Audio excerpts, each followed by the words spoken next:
In last month's State of the Union speech, President Obama asked Congress to raise the federal minimum wage. Let's declare that in the wealthiest nation on earth, no one who works full-time should have to live in poverty, and raise the federal minimum wage to $9 an hour.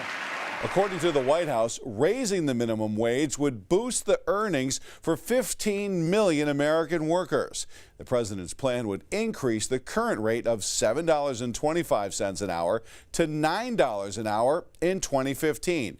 Mostly women and teenagers would benefit from the increase. At this point, the president's plan is only a proposal. The idea would have to pass a very partisan Congress with opposition from the business community as well. Which brings us to today's Just Explain It. What's the history of today's minimum wage law and why do we even have it? The Fair Labor Standards Act was originally drafted in the early 1930s, but heavy resistance to the bill forced revisions, and in 1938, Congress finally passed the law. Among other things, the law mandated that employees receive a minimum wage of 25 cents an hour plus overtime.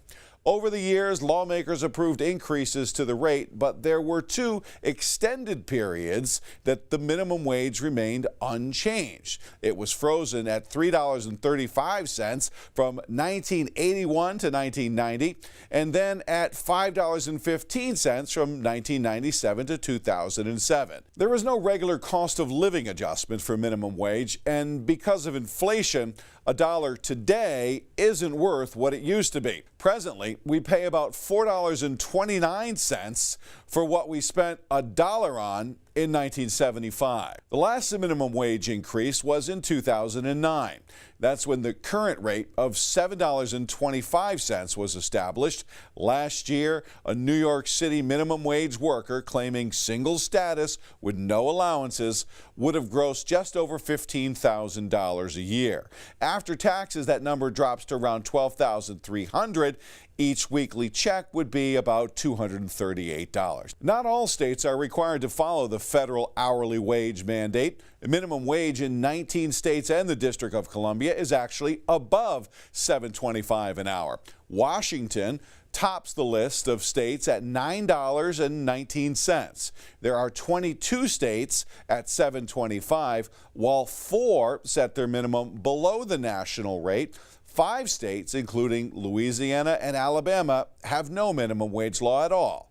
But whenever a state's minimum wage differs from the federal law, the higher rate applies. Now, tipped employees are an example of workers who make less than minimum wage. In fact, $2.13 an hour. An employer can consider tips part of wages if the worker makes more than $30 a month in gratuities. The federal minimum wage law was created to protect unskilled workers from unfairly low compensation. The debate now is whether raising that wage will help or hurt those workers and the broader economy. Did you learn something? You have a topic you'd like explained? Give us your feedback in the comment section below or on Twitter using hashtag JustExplainIt. For Yahoo Finance, I'm Matt Nesto.